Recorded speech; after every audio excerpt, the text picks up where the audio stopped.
I think the most important thing for me was that I lived there. I was born and raised in St. Petersburg, and the Skyway was part of life.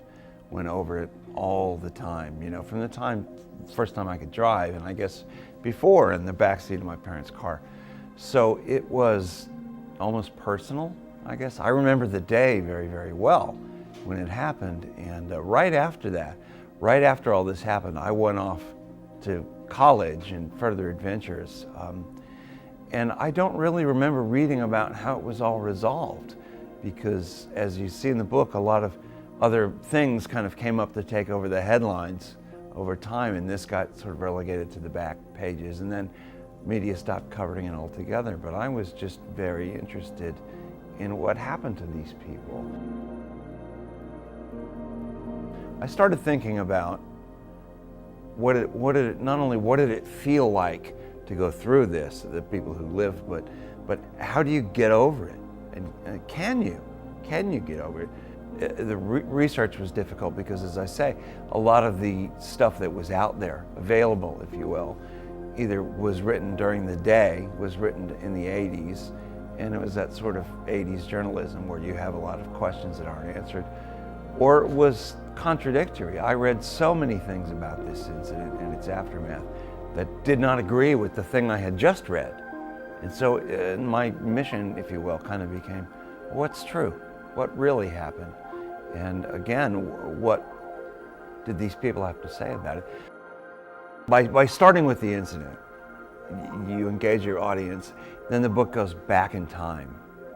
Okay, then it goes forward in time from that point, goes to the incident again, then goes back in time again.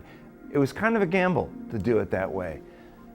But as a journalist, you end up trusting your instincts more often than not, and I think that it paid off. That from what I've heard from people who've read it, and a few people have read it so far, it hasn't been out very long, it works, you know, that it does that, and you feel.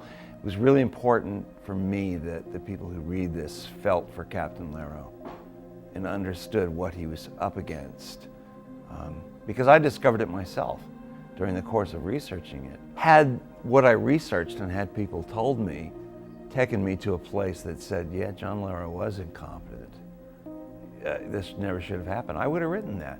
But that's not the way it turned out. That's not what I found. I found lots of people who said, this guy, he may not have been the greatest pilot in the world, but he was not incompetent, and he was just handed an incredibly raw deal.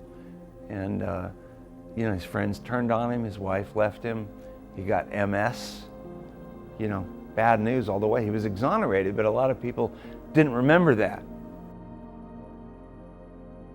Now, I interviewed the team leader of the Coast Guard investigative team. He lives in Wilmington. We drove up there, and he basically was the head of the hearing. It was an investigating thing to discover what had really happened, and not a punitive thing.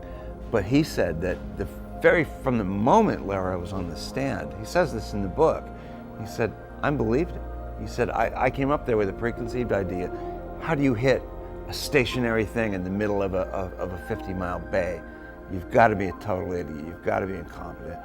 But Captain Gray said, you felt for him immediately, and you knew he was telling you the truth, that he just got dealt this terrible hand, this terrible thing of weather that nobody had forecast.